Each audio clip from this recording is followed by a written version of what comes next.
I think killing the Pharisee inside of us, one of God's primary tools is listening to somebody else's story. Because when I found out this guy's story and how God had changed him, and he's almost crying when he's telling it, that's what I should be looking for, his heart, not his looks, right? So confront the Pharisee within you, because that becomes a barrier to having these kind of conversations with people. Last thing is, or last of the three things is let mercy lead you. So when Jesus, and I'll explain what I mean by that in a second. So when Jesus the Pharisees said, why does he eat with such scum? And Jesus, they were asking the disciples, but Jesus, of course, overheard it. He hears everything, right? And he says to them, it's the healthy don't need a doctor, the sick do. And then he says to the Pharisees, you need to go and learn something. And that something is from the Old Testament, the Jewish scriptures.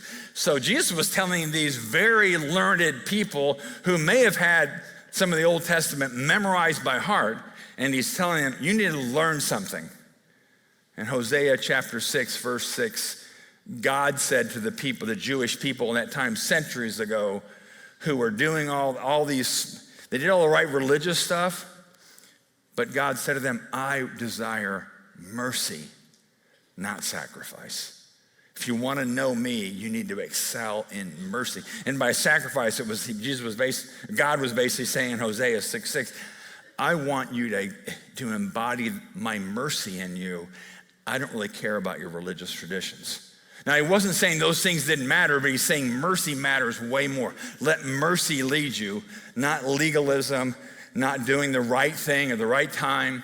Let mercy lead you.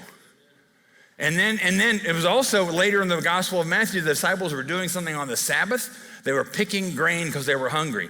Pharisees complained again, threw the penalty flag. Look what your disciples are doing. And Jesus is like, learn this. God said, I desire mercy, not your sacrificial exercises of religion that make you look good. I desire to be merciful. I don't care if you have a flawless image. Of course, he wants it to be holy, but he wants you to be merciful. And he's saying this to these people. And he's saying to them, let mercy be how you act. We should be, I told you in high school, one of the girls told me one time, well, you go to that church that doesn't let you do anything.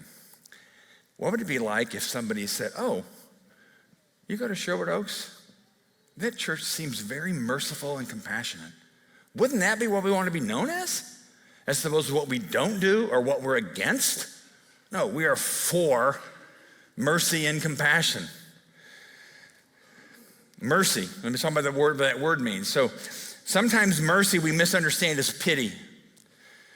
When I was a kid growing up, there was a rule in baseball, if you were ahead by more than 10 runs after 4 innings, they called the game. It was called the mercy rule.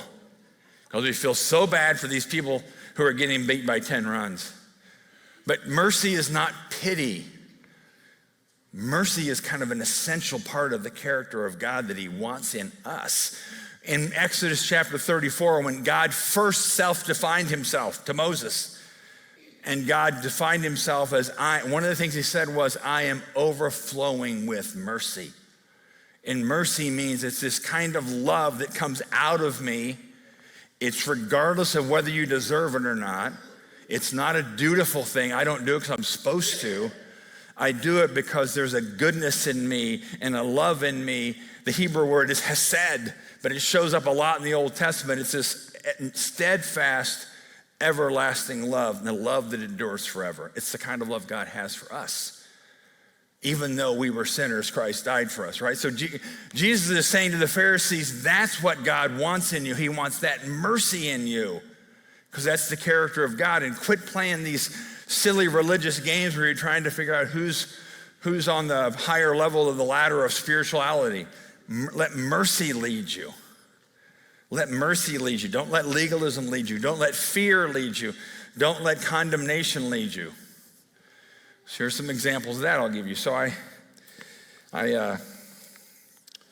you were here 2 weeks ago, I preached 2 weeks ago. And I'm not saying that for that reason, but after the third service was done, we sing songs, right? And I was over here, probably in the second row, singing. And as I do sometimes, I was already thinking ahead to this sermon. Not intentionally, it just came to my mind. Okay, I've got to think about the next time. That's one thing the preachers have to do. Sometimes we finish one, we're on the next one.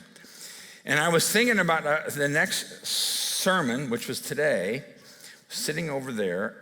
We were singing. I will say this, when you're worshiping, don't discount what feels like random thoughts.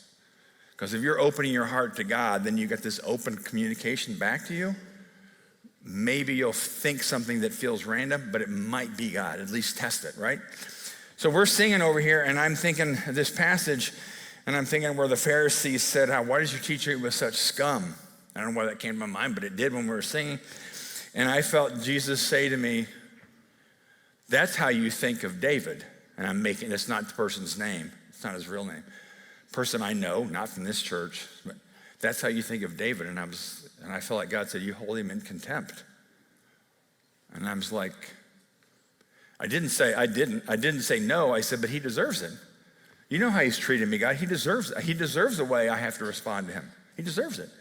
And then I clearly, this can happen to you too. I knew God was saying to me, I want you to have lunch with him. I'm saying, no. Can I just tell you I love him after all? Yeah, I do love him, God. Can we skip the lunch thing? Right? No, I mean, it's like Moses. It was like Jonah saying, God says, go to Nineveh. And he's like, no.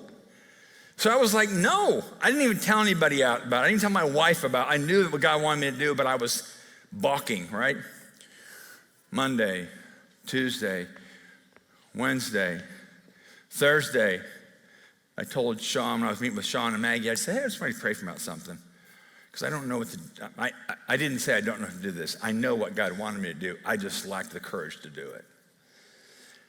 Friday, Saturday, and then Sunday, I finally emailed this guy. And I said, hey, would you like to have lunch sometime? I said, this is what I said. I don't really know your story. I just want to know your story. Can we not talk about this stuff that we have conflict over? Can I just hear your story? And it was like, I got an email back within an hour. Yeah, tell me when. I don't know. I know parts of the guy's story. There's still parts of them that I'm just like, God, why? But it's like, I knew God wanted me to over a meal. Because I was like, can I just email him back and forth? No, God's like, no, over a meal. Okay, all right.